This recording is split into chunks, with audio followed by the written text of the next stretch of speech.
Church family, we are on day number 45, and today is Leviticus chapter 5 through 7.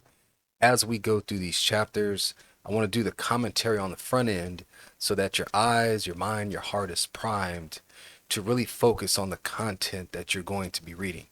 As we go through the book of Leviticus, we'll see that at different times, the verses will summarize all of the content that we've been reading in the chapters. And it likewise does this as we get to the end of chapter 7. It summarizes pretty much all of the content that we've dug into so far. I'm going to read that summary verse. It's found in Leviticus chapter 7, verse 37. It says, "These are the laws of the burnt offering, the grain offering, the sin offering, the trespass offering, the consecrations, and the sacrifices of the peace offering, which God has commanded." So these are all the broad range of categories of sacrifices that we're digging into in the first 7 chapters. As we get into the scriptures for today's reading, they seem very abstract, but these laws shape the context and define the lives of God's people.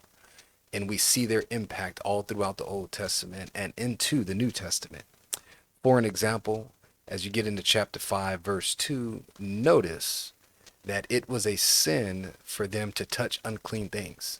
One particular unclean thing that was mentioned was the dead body or the carcass of animals, as the King James says. If a person touched the body of a dead animal, this would be considered making them unclean. And this is something that they would have to seek forgiveness for and be purified from through the sacrificial law. Well, fast forward into the life of Samson as he's developing in his young life and discovering God's gifting and God's power upon his life. He sees the body of a dead lion, and inside of the carcass of this lion, there is a beehive that is grown inside. And so he reaches his hand inside of the carcass of the lion to scoop out some of the honey so that he can eat it. Based on what we find in Leviticus 5, was that a sin? Was that wrong for him to knowingly and willingly reach inside of that carcass in order to scoop out the honey? What does that singular act, viewed through the lens of the Old Testament law, tell us about Samson's attitude, his heart, his perspective on life? How do we know from that single act the things that are going to unfold in his life because of his spiritual attitude as he moves forward? Indeed, there's an application in our own lives, for oftentimes we are willing to touch the unclean thing, to do what ought not to be done in order to get that one scoop of honey that has been placed inside of there that will give us some pleasure and satisfaction. As we go on in chapter 5, we see in chapter 5, verse 17, that it doesn't matter if a person knew something to be a sin or not. Sin is sin, and God held that person accountable, even if they sinned in ignorance. This is very important because God sets the definition of reality. He sets the definition of truth, how life ought to be lived. Ignorance, in the end, was never an excuse before God. Wrong was always wrong, whether a person knew it to be wrong or not. And so even for sins that are done in ignorance, God still required a sacrifice. This is relevant to the thought today because there are many who believe that ignorance will be an excuse, that because they did not know or they did not seek, therefore God cannot hold them accountable. Based on the Old Testament law, is that true? Is that false? As we get into Leviticus chapter 6, we see laws concerning restitution, and that if somebody purposely told a lie, manipulated, stole some of their neighbor's goods, and they were caught, they not only had to confess and to repent of it, but they also had to restore the things that were lost. And not just the exact amount that was lost, they had to give above that which was taken. We see a snapshot of this in the life of Zacchaeus in the New Testament, found in Luke chapter 19, verse 8, where this man has been robbing and stealing, living that grimy life.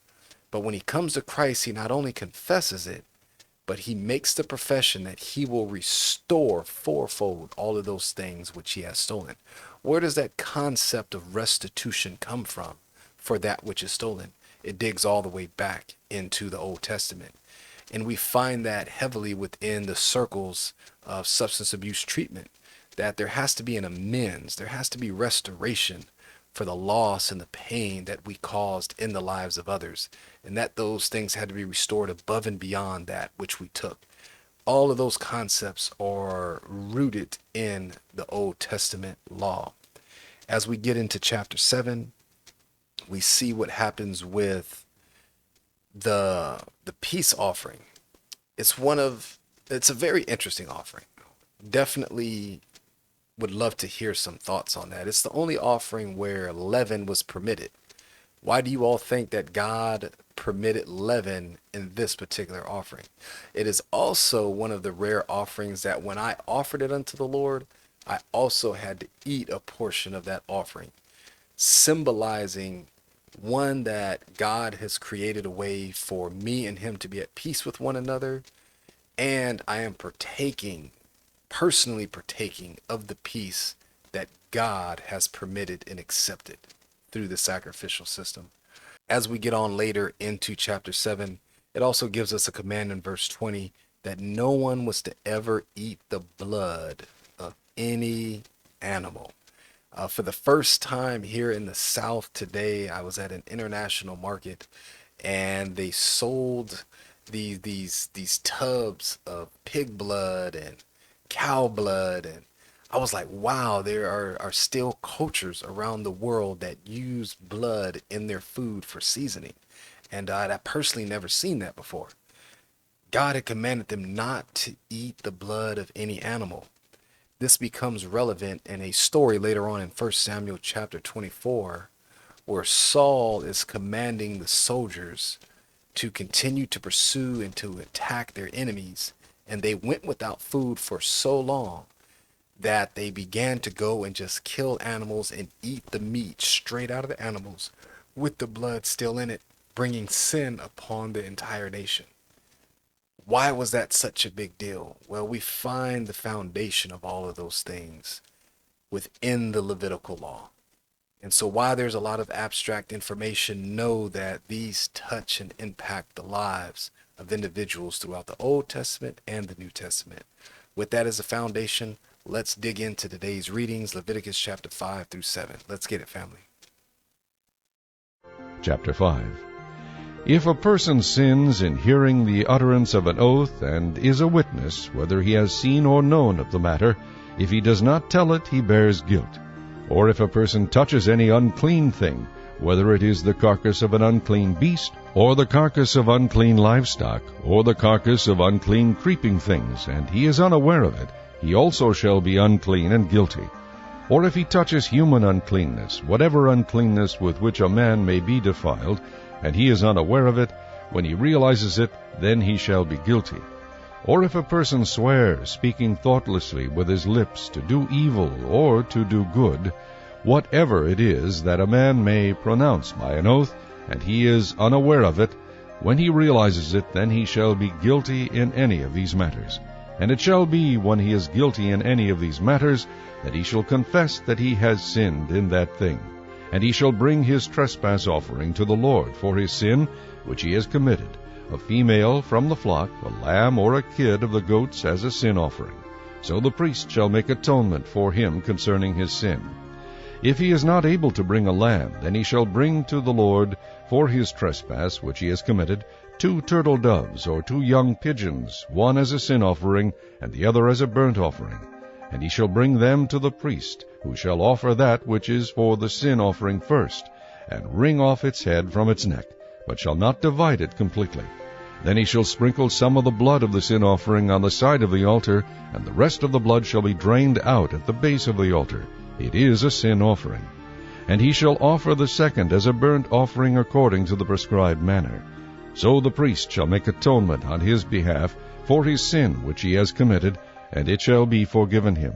But if he is not able to bring 2 turtle doves or 2 young pigeons, then he who sinned shall bring for his offering 1/10 of an ephah of fine flour as a sin offering. He shall put no oil on it, nor shall he put frankincense on it, for it is a sin offering. Then he shall bring it to the priest, and the priest shall take his handful of it as a memorial portion, and burn it on the altar according to the offerings made by fire to the Lord. It is a sin offering. The priest shall make atonement for him, for his sin that he has committed in any of these matters, and it shall be forgiven him. The rest shall be the priest's as a grain offering. Then the Lord spoke to Moses, saying, If a person commits a trespass and sins unintentionally in regard to the holy things of the Lord, then he shall bring to the Lord as his trespass offering a ram without blemish from the flocks, with your valuation in shekels or silver according to the shekel of the sanctuary as a trespass offering. And he shall make restitution for the harm that he has done in regard to the holy thing, and shall add 1/5 to it and give it to the priest. So the priest shall make atonement for him with the ram of the trespass offering, and it shall be forgiven him. If a person sins and commits any of these things which are forbidden to be done by the commandments of the Lord, though he does not know it, yet he is guilty, and shall bear his iniquity. And he shall bring to the priest a ram without blemish from the flock, with your valuation, as a trespass offering. So the priest shall make atonement for him regarding his ignorance in which he erred and did not know it, and it shall be forgiven him. It is a trespass offering. He has certainly trespassed against the Lord. Chapter 6. And the Lord spoke to Moses, saying, If a person sins and commits a trespass against the Lord by lying to his neighbor about what was delivered to him for safekeeping, or about a pledge, or about a robbery, or if he has extorted from his neighbor, or if he has found what was lost and lies concerning it, and swears falsely, in any one of these things that a man may do in which he sins, then it shall be, because he has sinned and is guilty, that he shall restore what he has stolen, or the thing which he has extorted, or what was delivered to him for safekeeping, or the lost thing which he found, or all that about which he has sworn falsely. He shall restore its full value, add 1/5 more to it, and give it to whomever it belongs, on the day of his trespass offering. And he shall bring his trespass offering to the Lord, a ram without blemish from the flock, with your valuation, as a trespass offering to the priest. So the priest shall make atonement for him before the Lord, and he shall be forgiven for any one of these things that he may have done in which he trespasses. Then the Lord spoke to Moses, saying, Command Aaron and his sons, saying, This is the law of the burnt offering. The burnt offering shall be on the hearth upon the altar all night until morning, and the fire of the altar shall be kept burning on it.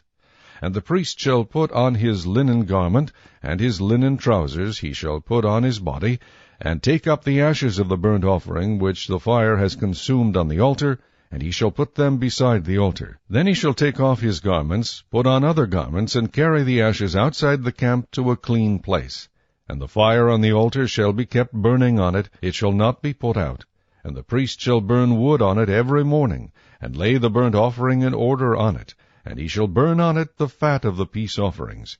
A fire shall always be burning on the altar, it shall never go out. This is the law of the grain offering. The sons of Aaron shall offer it on the altar before the Lord. He shall take from it his handful of the fine flour of the grain offering, with its oil, and all the frankincense which is on the grain offering, and shall burn it on the altar for a sweet aroma, as a memorial to the Lord. And the remainder of it Aaron and his son shall eat. With unleavened bread it shall be eaten in a holy place.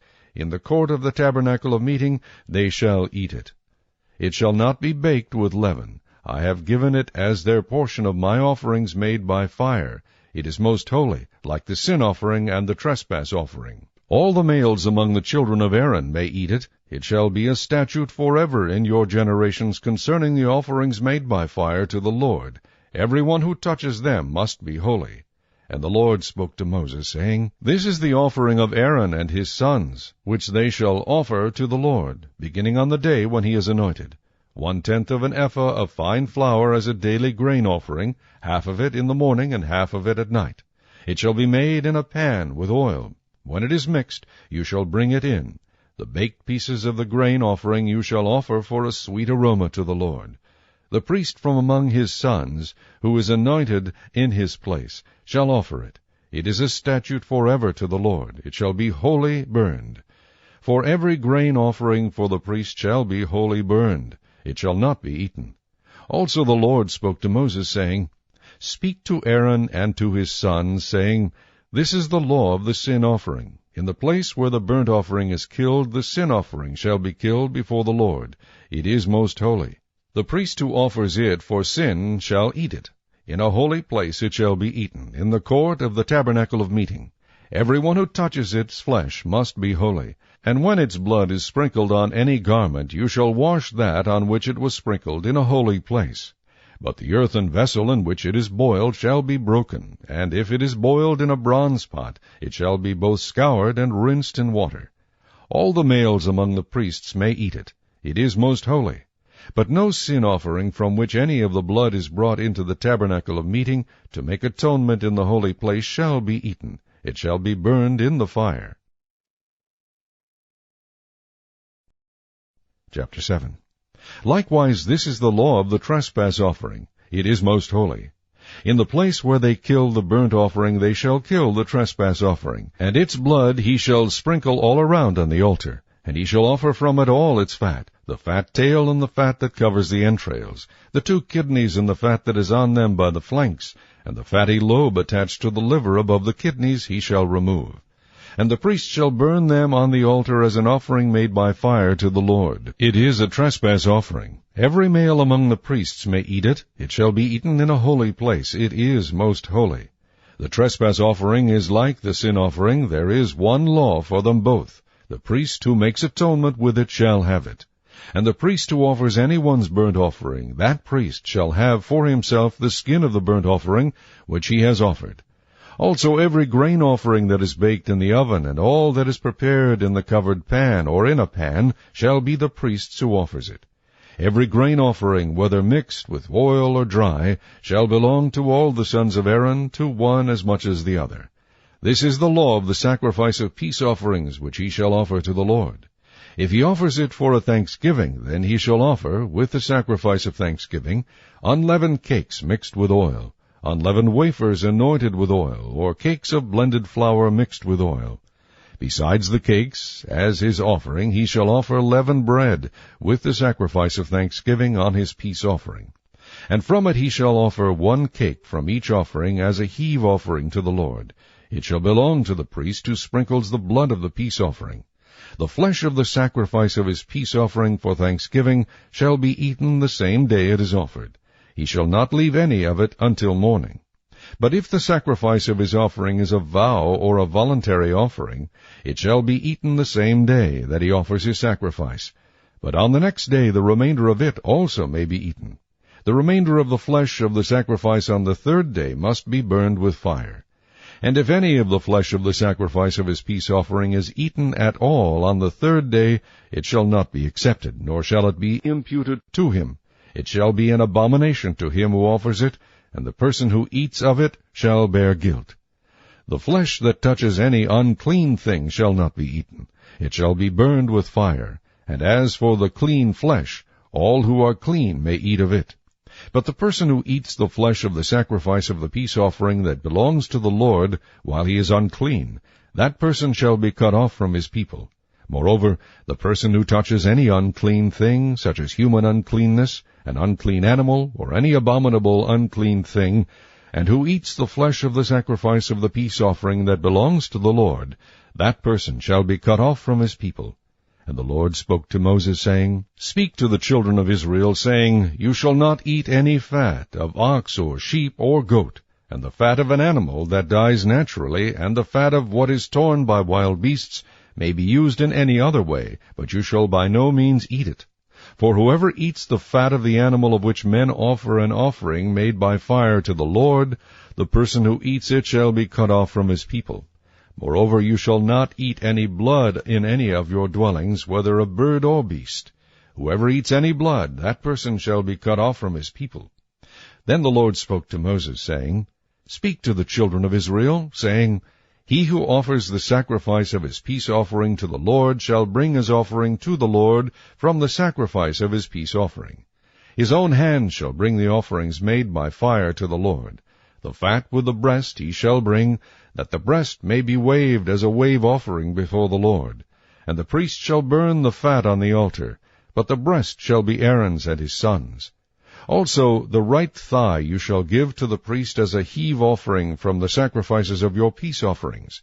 He among the sons of Aaron, who offers the blood of the peace offering and the fat, shall have the right thigh for his part. For the breast of the wave offering and the thigh of the heave offering I have taken from the children of Israel, from the sacrifices of their peace offerings, and I have given them to Aaron the priest, and to his sons from the children of Israel, by a statute forever. This is the consecrated portion for Aaron and his sons, from the offerings made by fire to the Lord, on the day when Moses presented them to minister to the Lord as priests. The Lord commanded this to be given to them by the children of Israel on the day that he anointed them, by a statute forever throughout their generations. This is the law of the burnt offering, the grain offering, the sin offering, the trespass offering, the consecrations, and the sacrifice of the peace offering, which the Lord commanded Moses on Mount Sinai on the day when he commanded the children of Israel to offer their offerings to the Lord in the wilderness of Sinai.